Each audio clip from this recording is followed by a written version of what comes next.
Hi, this is Mark Scaife and you're watching Lightning Fast, the history of Winfield racing.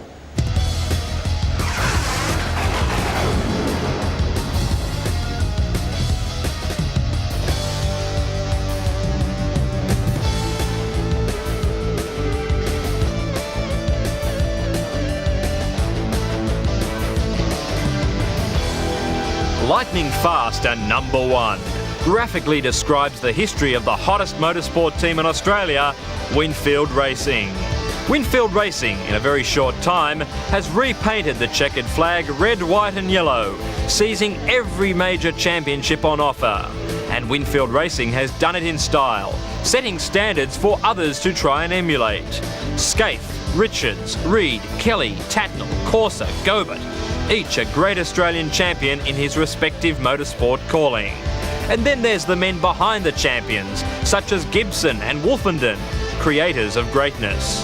No other motorsport team in the country can boast of so many triumphs, whether it be in the sleek, sophisticated world of touring cars, the fire-breathing four-wheel dinosaurs of top-fuel drag racing, the roar of the booming superbikes, or the helter-skelter of the tins on wheels we know as the sprint cars of the speedway tracks.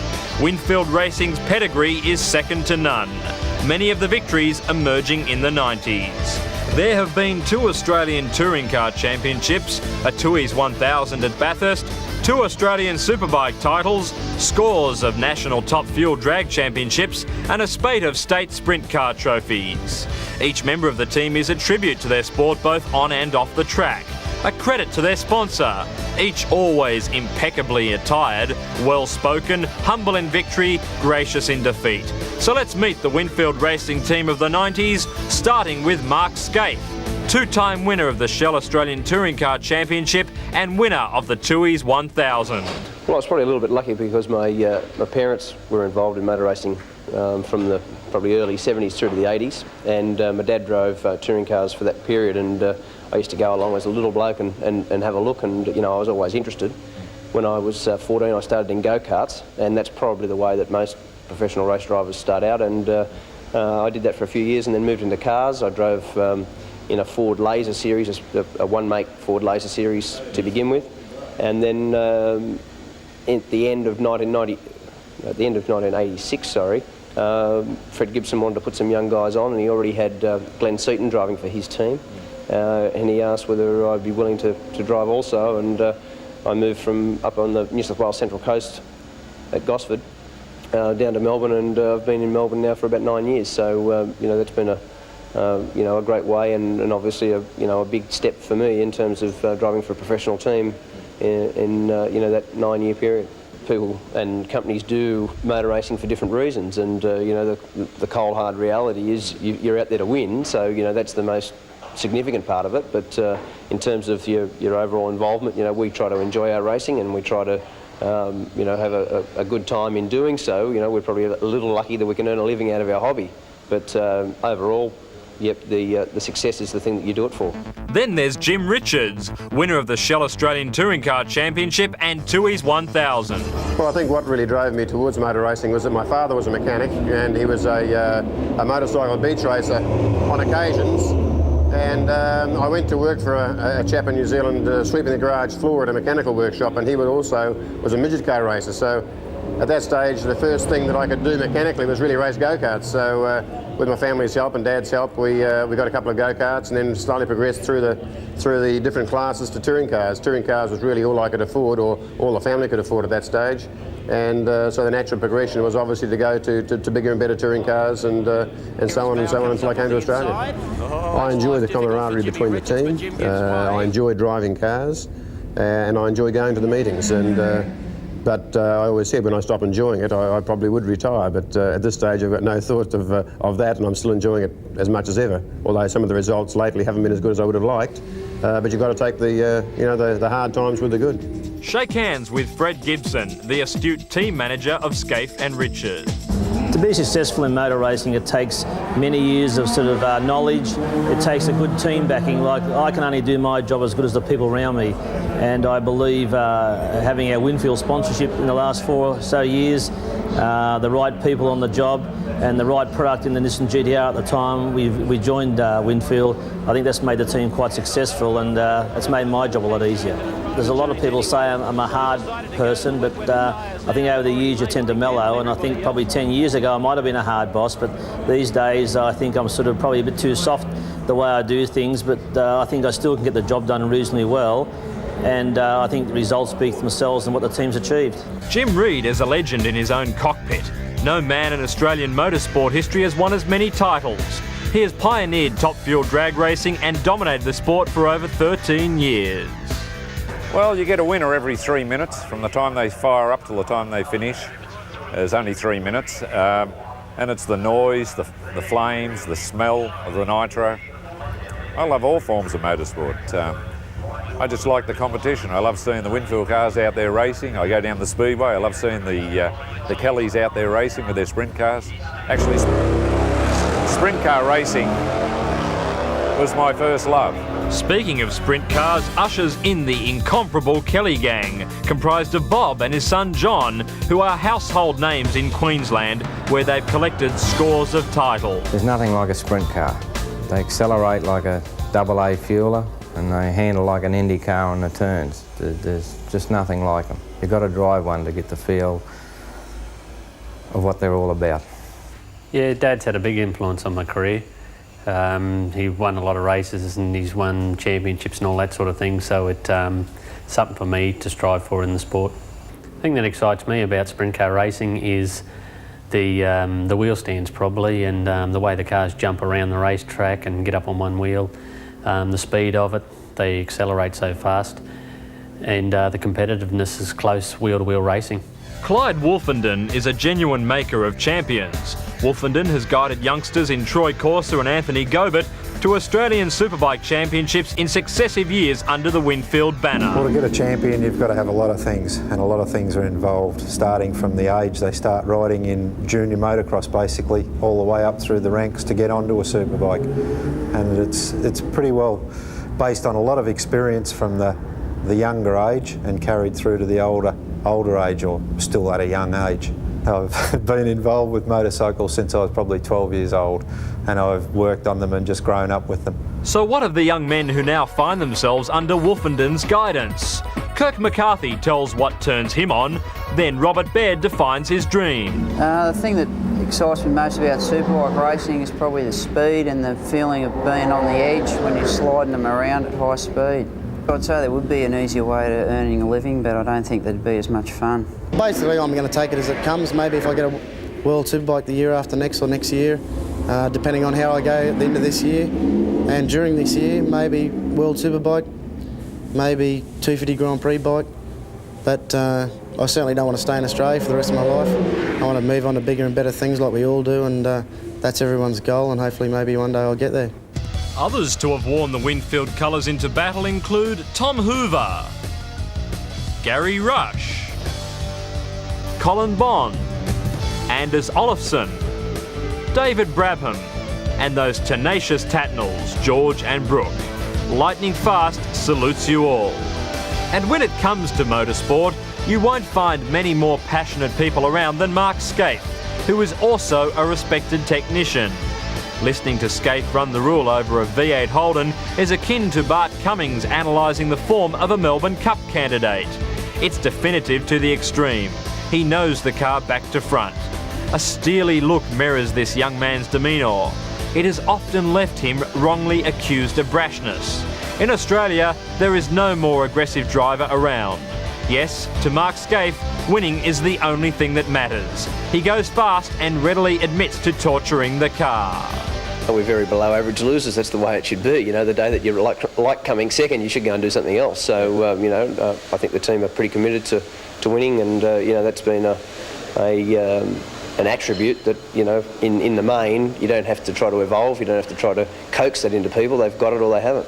Well, to describe what's required to excel in touring car racing, is a very complex thing. As I said, the team makes a big part of that up, and their commitment to it.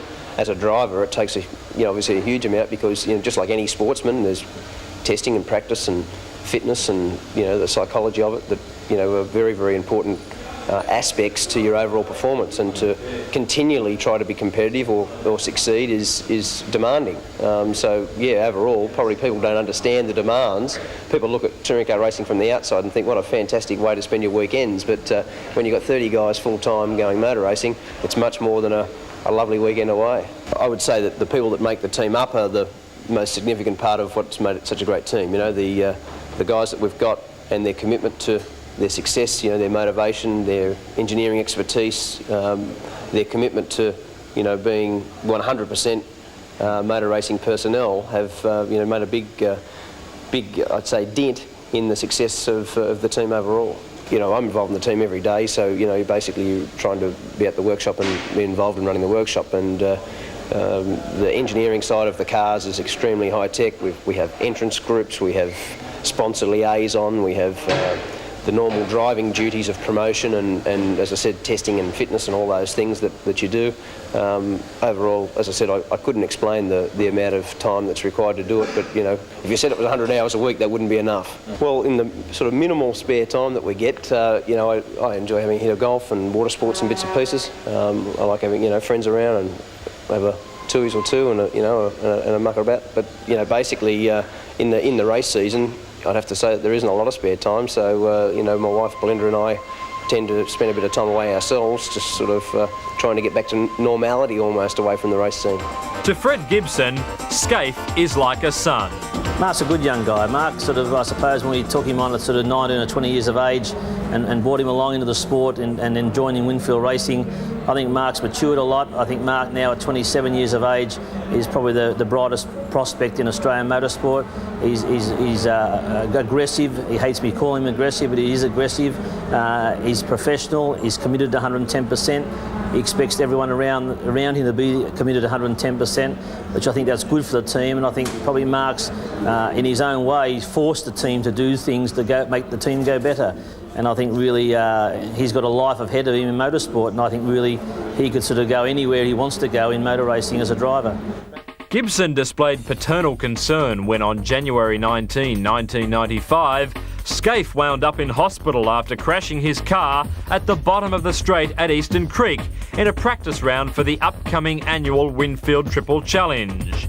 The always resolute Scaife bounced back and won the only round of the Australian Touring Car Championship held at the Creek. For 42 laps, he thumbed his nose at the corner that almost stole his life to stave off serious challenges from Peter Brock and Glenn Seaton. Scaife is ignorant of the word fear. Well, I can't really describe it because I don't remember it. So, you know, I arrowed off in the rain at the end of the straight at Eastern Creek, going pretty quick, and fired into the fence and destroyed our test car. So, you know, that's basically as much as I can describe, because that's all I know is the fact at the end, you know. Yeah, that was it was probably in lots of ways the biggest part of that was that it set us back for the season. We lost development time, we lost one of our cars, and basically from there you struggle. You know, when you should be out developing, we were building race cars, and you know, that put us back probably a month. In that respect, that was probably the biggest problem. Jim Richards is a motorsport icon, the winner of a glut of major championships in Australia and his native New Zealand. He earned the nickname Gentleman Jim for his compassion and fair play on the racetrack. But the crowd reaction to Jim and Mark's win in the 1992 Tooheys 1000 got under the great Kiwi's skin. He vented his feelings at the jeering and booing in terms that have become motorsport folklore. Richards has a penchant for racing, regardless of the make or year. He lives to compete. The highlights are many and varied. Well, I think some of the great moments for me would have to be '87 when I won the Touring Car Championship for BMW. And that year we were in a pretty strong battle with Glenn Seaton, who drove for Fred Gibson that year. And it was either Glenn or I that could win it, and I won it. So I suppose you could say I had a hand in taking a championship off Fred. But probably the best of the lot was 1990 when I won the championship for Fred in a Nissan. So I enjoyed that thoroughly because of the fact that I had the hand in him not winning one in '87. But I think one of the things I'll always remember was with Winfield in '92 when I crashed the car at the top of the mountain at Bathurst in the rainstorm, and you know, went from thinking that I'd ruined the team's chances completely of coming anywhere at Bathurst to when I got back to the pit area, you know, a quarter of an hour, 20 minutes later, pretty dejected that to find out that all of a sudden we'd won, and that was from an emotional low to an emotional high pretty quickly. I personally put more enjoyment in winning a touring car championship than winning a Bathurst race, only because a touring car championship is over 8 or 9 rounds, where Bathurst you only get one crack at it. A small thing like a puncture or someone else's accident can ruin Bathurst for you completely. So I suppose to win it is something special, but I'm probably more inclined to like to win touring car championship. I've enjoyed all the circuits for different reasons. They're all different shapes, they've all got different corners, and I think if you've got a favourite and you've got one that you don't like, well, obviously you're going to not go good at the one you don't like, and you might tend to think that the favourite one is one you should go well at. So I haven't really got a favourite. I've enjoyed all the tracks I've been on. But if there isn't a preferred venue, surely there's one car that stands out from the crowd. I think the favourite would have to be the GDR. They were so, you could say, mechanically superior at that stage. They were so good to drive, having a 4-wheel drive and a twin turbocharged engine with about 650 horsepower. To me, the GDR was probably the highlight. Well, to be honest, I don't really have a favourite car, to be honest, because the day that you have a favourite or whatever the case is, you don't put the effort into the ones that aren't your favourite, you know. So whatever race car you get in, you tend to just want to drive the wheels off whatever it is. And we've had a lot of cars over many years. I'd say probably the best driver's car that I've driven would be the Lola Formula Ribbon car that Winfield had in 1993, and it was a car that overall was, for me personally, a particularly satisfying car to drive. It's funny because you look at the car in an engineering sense and you think what a fantastic piece of machinery, and you see the work that goes into the cars and how much effort the guys put in to make them well presented and professional, and you get in and you really you feel at home in that respect. But once you start to drive it, you feel like it's just a box, and you try to get this box around the circuit as fast as you can possibly get it around, and whatever you've got to do to achieve that, whether it's nice to the car or not, is what's done. So you do have a bit of a split personality in that respect. For most race drivers to have a reasonable knowledge of the car is almost a prerequisite. You've got to have an affinity with it, and to understand the car and to make changes to the car to make the car better for you to drive, you've got to be able to understand it. And then in a race sense, if something's going wrong or the handling of the car changes or there's a particular problem that might occur, you need to be able to understand those things and be able to rectify it if you can. And to have a mechanical knowledge is paramount to your success. Speaking of success brings us to Jim Reed, who lives, breathes, eats and yes smokes drag racing, the top fuel 5,000 horsepower variety. Smokin' Jim is an Australian 4-wheel legend. Oh yes, you can count those 2 excuses for tyres at the front of this elongated racing machine. Now over 50, Reed not only competes in the sport, he champions it at every opportunity, always promoting the cause of drag racing. And he knows just what is required to reach the top of the tree. Oh, that takes years of experience, I think. You need a lot of balls. Just before a race, Jim hangs out the Do Not Disturb sign and adheres to his own ways of warding off tension. Smoke cigarettes, walk around a lot. I don't like talking to people, I like to just keep moving. No one knows more about the art of moving fast in these supreme mechanical contraptions than Jimmy Reed. Oh, they're very technical. You've got a computer system that collects all the data from the motor, which helps you make the decisions, but they have a clutch management system that manages the clutch. You've got a fuel management system that manages the fuel. And you've only got to get one of these small items go wrong, and you can get into lots of trouble and cost yourself lots of expense. So where would Reed be then without the financial backing he's enjoyed over the years? That's a real tough question. I've been with Winfield for 23 years, and they're not sponsors, they're family. So I really don't know. Hi, I'm Clyde Wolfenden. I hope you're enjoying all the action on Lightning Fast. Clyde Wolfenden is Mr. Cool. What he doesn't know about the ins and outs of superbike racing could be written on the back of a Geelong tram ticket. He is the expert's expert. With a proud pedigree with Honda, Wolfenden leaves no plug unturned to achieve perfection. You sense he knows if there is a problem with one of his Winfield Honda bikes just by looking at it. He is always honest in his appraisal of bike and rider. There are those who can take it from Clyde and those who can't. The bike, if not the rider, is always tuned to win. If you're building a superbike from the basics, you can spend sort of 6 months getting it together before it's actually right, and then it takes day-to-day work to keep it right to suit the individual rider. Superbike costs vary. It depends on what level you want to be at, whether you want to be at the back of the field, the middle of the field or the front of the field. And obviously the more dollars you throw at it, the better the machine should be. Ballpark figure for one of our bikes is up around $100,000. Maintenance is very good with our machines. We don't have a lot of engine maintenance, more frame maintenance through crashing, I guess, than anything else, and that's where it becomes fairly expensive. The crews vary. We run a crew of 3 people basically. We work at it fairly hard, put in a lot of hours, but if we keep it nice and neat and tidy, it makes for a happier team, I think. Superbike racing is very universal. It's all over Europe. They have a very good series, and they've started a mini superbike race, you might as well say, which is in conjunction with the Grand Prix in the 600 class. Basically, we wouldn't survive without Japan. They've got the technology, they've got the people, and they've got the money.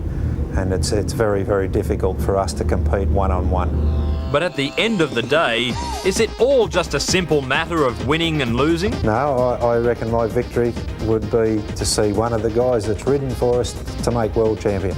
And here are some more champions called the Kellys, who could stand for the Queensland Parliament and win seats in landslides. They are speedway idols and prolific winners. Father Bob has set a standard for future generations to follow. It was a passion that began in his youth. When I was a small boy, I went to the showground and watched the stock cars race. That was 30 odd years ago. When I first started racing, you could look at the crowd and have a look at the good-looking girls up in the grandstand and enjoy yourself as you race. You probably had a Winfield as you were driving around. Many guys then did smoke when they drove, but today everything's the speed of a speeding bullet. You don't get any time for any of those luxuries anymore. The thrills in sprint car racing, the wheel standing, the noise, the speed, the closeness. There's nothing like having 20 sprint cars on a quarter mile. The action is so fast, decision making is a split second. From a driver's point of view, it's all action. It's from a spectator's point of view, well, I'm very rare that I'm a spectator, but they'd probably agree with me. That's the noise and the wheel standing and the action. A lifespan of a sprint car, well, geez, that's hard. I've seen guys tear them up in one night, totally destroy one. It's junk. An engine can last one night, but if your crew and your drivers, everyone works together, well, you can run a full season. It's maintenance, keep the maintenance up and you can run a season. Sprint car racing is getting very strong here in this country. It's like a wave. We're going up the wave, we haven't got on top of it yet. But every year or every season goes by, the crowds get bigger and bigger. And in the last 3 years, especially in country areas, if you don't get there early, you won't get a seat in a place. We've got sprint car racing in Australia's got a very, very big following at the moment. And following in Dad's footsteps now is young John Kelly, who couldn't have had a better tutor. I tried to have a good influence on him. I rate him as probably the best in Australia at the moment. Well, there's only one that would be equal to him, that'd be Brooke Tatnell. But with our commitments with our racing this year and the promoters, the rest of Australia doesn't see the true talent of John because of our commitments here with Queensland promoters. In the last 2 years, we've had to run regularly here in Queensland. A father and son racing team sure sounds like fun, but how does the younger one feel when they're both out on the track at the same time? It's pretty hard on me because when Dad gets up in front, I tend to watch him and what he's doing in the car and sort of lose a little bit of concentration. It's definitely better if I'm out in front. What makes a champion driver is probably your ability to watch what the racetrack's doing. You've got to take your time, you know, when you're racing. Don't charge into things. Make sure you finish a race. That's the main thing. And just generally believe, you know, in yourself, I think. I'd like to probably race any race car, anything that goes fast would do me, but I still don't think we'd probably get what we do out of sprint car racing as far as the enjoyment and the competitiveness. The younger drivers now, there's probably a lot more than what there was when I first started out. I'm been in this sport for 10 years now, and there's a lot of younger drivers than me now, but when I started out when I was 19, there's a lot of them starting at 16, 17 years of age now. I'd like to race as long as I'm competitive until I'd say, 50 years of age at least anyway, so I've got a long way to go. On Lightning Fast, we've united men from 4 distinct aspects of motorsport, but apart from their association with Winfield, there is one common thread: the quest for speed, the desire to keep ahead of the field. The adrenaline part of the speed aspect to motor racing, to me, has never been one. When you drive down the straight at Conrod at Bathurst at 280 k's, the guy alongside you is doing 275, and the guy in front of you is doing 290, and the guy behind you is doing 260. It's like driving across the Harbour Bridge. One guy's doing 30, and the other guy's doing 40, and the other guy's doing 50. So it's not a problem. The speed part of it has never been a buzz, really. It seems strange, and most people think that that's the major criteria, but for me it's never been. The only reason you're going quick down Conrod, if you put your arm out the window, your arm would fly backwards. I wouldn't know how fast the car's going. It doesn't bother me at all. When you do it for a living, you do get a bit blasé about the speed aspect, and for me, the only time that you really know that you're going quick is when you have a mechanical failure or you spit off the road, having an accident or something, when you're at a part of the circuit where you're going particularly fast, and in that sort of aspect, that's the only way that I can associate the speed almost. No doubt there's inherent dangers, and there's particular parts of circuits around Australia that are particularly dangerous, but you've got to look at the fact that nobody wants to fire off the road. You're trying to drive on the black stuff, and the times that you don't, that you run the risk of having an accident. In terms of motor racing, it's a harsh reality that when you go racing and you drive race cars at 10 tenths, you're going to crash one every now and then, and as I said, nobody wants to, but that's how it is. Superbike racing in general is fairly safe. Most of the guys are fairly experienced that are up the front when they're racing with each other, but it's like any of the classes in motorcycle racing. It has an element of danger depending on the type of circuit and how safe the circuit is. Every sport's got its dangers in a way. This one's just maybe a little bit more risky. I think it's fast and people do get hurt, but if you think you're going to get hurt, you shouldn't be in the, basically you shouldn't be in the game. Basically, when you're out there, you don't really have time to think about it. It's like when you've got a sore ankle or something that doesn't really bother you when you're out there racing. You've got the mind on you've got your mind on the job, and you don't really think about it until you sort of have a big moment and you get back to the pits and you think, oh, I was lucky that time, or I pulled a big slide here and slide there, and it's good fun. Accidents, I haven't had any of them at all. A few neck injuries, that's about all, as far as whiplash. But I've had some friends killed in this sport, so it's dangerous. No, it's not a blood sport. Drag racing is probably the safest motorsport in the world. Well, these cars are actually built to crash. That sounds funny when you say that, but the reason I say it is that whenever one of these things has crashed, the technical people take a look and try and design it for driver safety, so that you're actually in there in a confined area where you can't hurt yourself too much if it does crash. In the demanding world of touring cars, there is no sharper unit than the one headed up by Fred Gibson, the man they call the professional's professional. He's poured every cent of sponsorship back into developing his cars. To start with, Gibson recruited top drivers in Glenn Seaton and Jim Richards before Mark Scaife bowled along. Then came the car, the Winfield thoroughbred called the Nissan GTR, turbocharged four-wheel drive, the Mike Tyson of touring cars. I think really the GTR was the best motor car I've ever been involved with as a race car. Nissan took many years to build the best touring car, and they built the best touring car, and it became very successful. It was very difficult in the last couple of years to sort of leave such a high-tech car. It was very difficult for the team to leave such a high-tech car and not have the sort of innovative things that car had in it, and to go to something like we're racing now on the form of racing, which is like I suppose Ford and Holden racing. It's very competitive, very close. It's been very difficult probably for myself adjusting to this sort of racing, because we talk of parity all the time and having the cars very equal. So it makes it, to me, in one way you work a lot harder to make your package a better package to beat the other guys, but also the innovation's not there like it was in the GTR. I think in V8 racing the advantages are more or less sort of introduced by your own team, and sort of trying to do something better than most of the people can do, because the regulations are such that most things you cannot modify to a certain degree, and then you can't go over that. So like within those limits you have to sort of, how can I say, make the car more innovative in those areas. Like an engine, for instance, you've got to work very hard to find more horsepower than anyone else. Now, all that cost is money and time, and I think really they're the things that make your team work harder within the regulations to try and make the car as a better car or give you that edge on other people. When you look at other teams and development they do, I think development all relates about how much money a team has to spend, and I think the top teams all spend the same sort of money on development and the same sort of time. And you tend to try and keep in contact with what other people are doing, but like in the racing these days it's very difficult to do that because it's all locked doors and sort of security everywhere. So I think really to know what other people are doing, it's only word of mouth of mechanics or things you hear outside. So you just get on and do your job and do your own development the way you want to and don't copy anyone else. And then once you have the amount of money to do the job, then it's a matter for the team owner or manager to sort of split up to sort of where you want to spend your money on to get your job done. And you can have the best driver. You could have Nigel Mansell driving for us tomorrow and he wouldn't do any better job than Jim Richard and Mark Skate.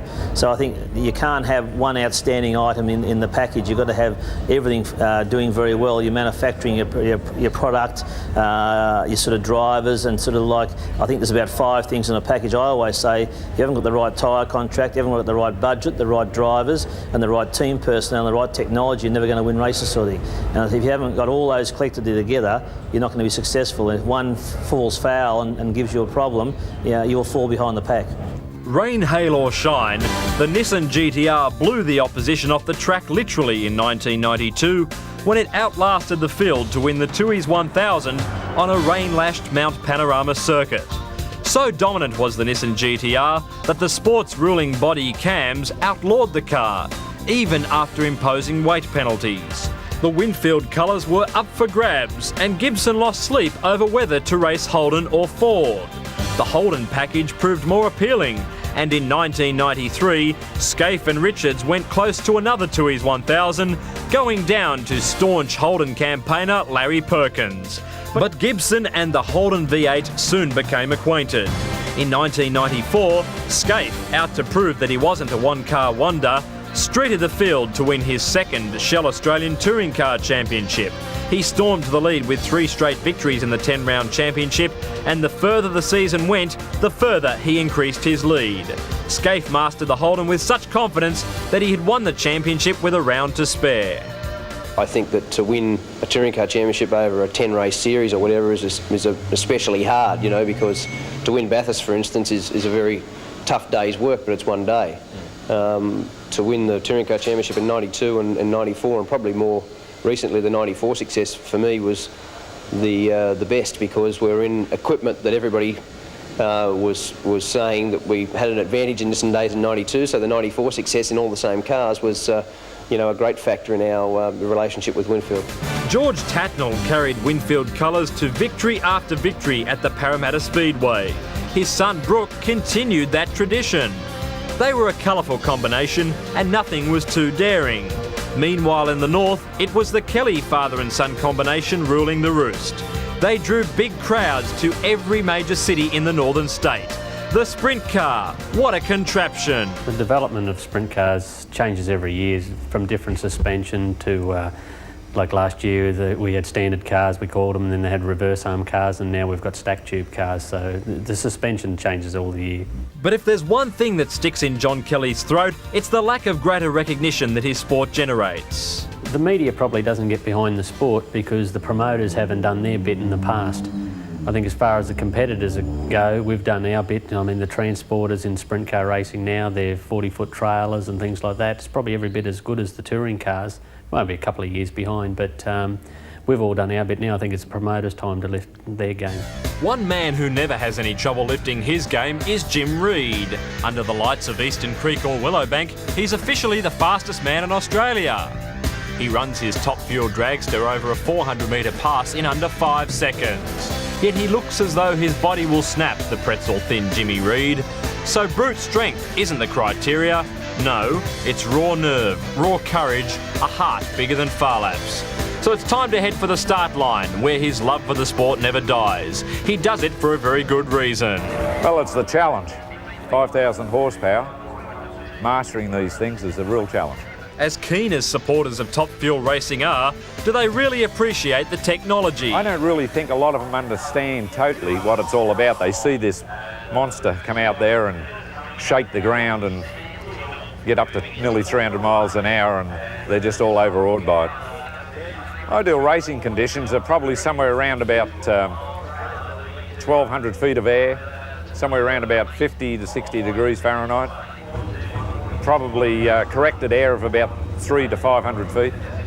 The rear tyres are so big because of the traction requirements. You're putting 5,000 horsepower. The front wheels are just along for the ride. They're just to aim with. In 1993, Troy Corser took out the Australian Superbike Championship, while 12 months later it was Anthony Gobert up on the winner's dais accepting the same prize.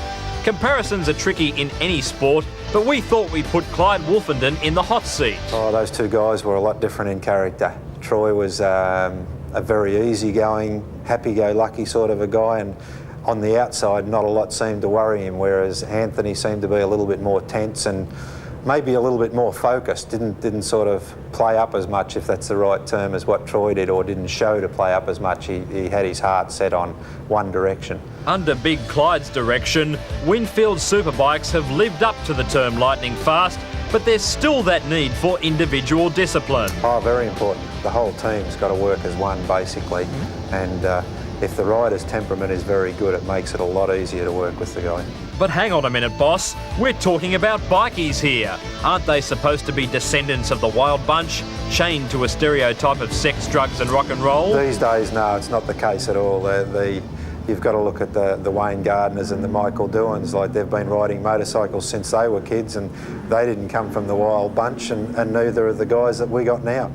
So how does the mentor react when his young chargers spread their wings and head off overseas in pursuit of international fame and glory?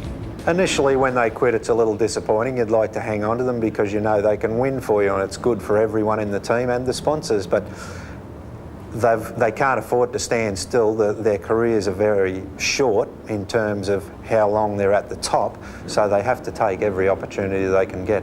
Those opportunities don't come around too often, and any rider would be mad not to take them, if only to compensate for all the hard work they've done over the years. Yeah, it's pretty physically demanding. You've got to be reasonably fit. Superbikes are fairly heavy. They weigh about 165 kilos. And it takes a bit of effort when you're going through the high-speed turns, especially like this one at Eastern Creek in the first turn. You're probably entering it at around 200 kilometres an hour, so it's quite a few G-forces acting on you there, and it takes a bit of effort to pull it into the corner and hold it in there. It's fast and people do get hurt, but you know, if you think you're going to get hurt, you shouldn't be in the, basically you shouldn't be in the game. Kirk and I are reasonably fit this year. We've been training pretty hard. I think the fitter you are, the easier it gets, and you do have to be basically pretty fit. Not just fit in terms of mastering their craft, but also being a fit and proper representative of the sport.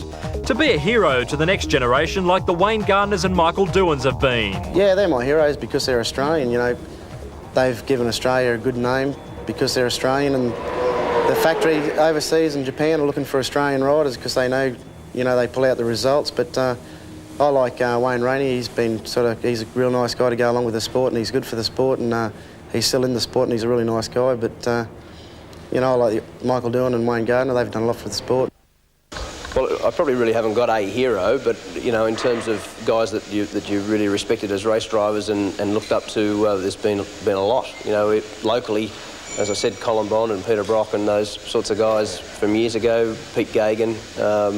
And then overseas, the Alan Joneses of the world, the more recently Ayrton Senna. There's lots of guys that you look up to as, especially good racing drivers and especially good for the sport. So, in terms of heroes, I probably haven't got a single one. I've probably got a few that I've always admired. Well, they all have different heroes. The riders and drivers themselves all have preferred venues.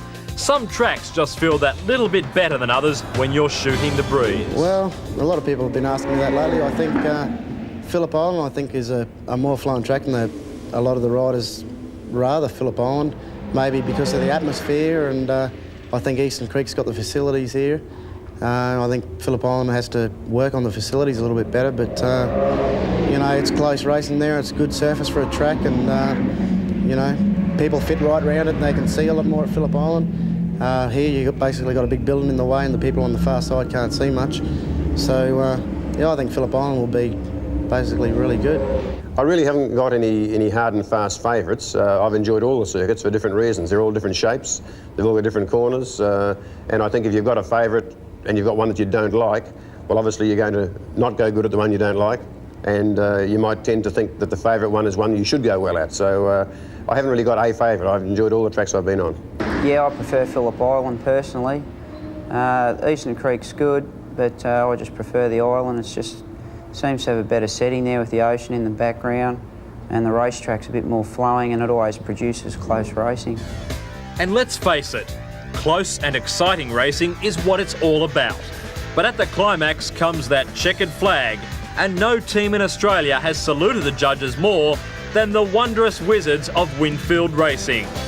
In short, it doesn't matter what your preference is, whether it's the dynamic adroitness of jumping Jimmy Reed, the super tough torque of feisty Freddie's touring cars, the killer instinct of the Kelly gang, or the sizzling precision of the ambitious Superbike brigade, one thing we can all agree on is that they certainly all are lightning fast.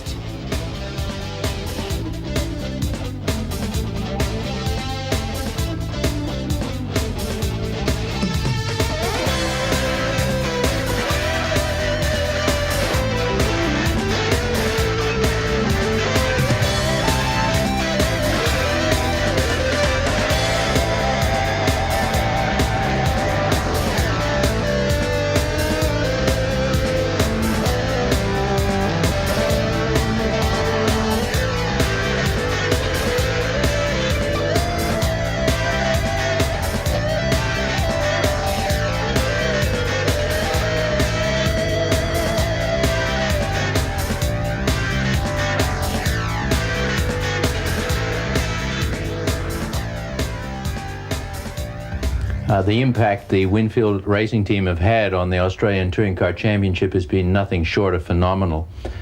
With Fred Gibson's management and zeal and all the years of experience that he has taken to that job, combined with Mark Scaife's, I think, innate development abilities, Jim Richards' unquestioned driving abilities, they've formed a team that's been really very, very formidable. And as a benchmark, when they go to a race, they make everybody else worry about what they're doing, and it's generally successfully.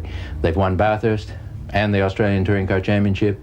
You don't do that automatically. You certainly don't do it easily. You only do it in a professional manner, and that's what that team is all about. Jim being the true professional he is, and Winfield being the top-selling brand, it was a natural partnership there, and all it's done for the sport is all good things. And what we have here today, it's gone up through the years, and what we have today is the Winfield Pro Series, which is more money in the sport than we've ever had, more competitors in the sport, a more exciting sport, and Winfield brought us all that.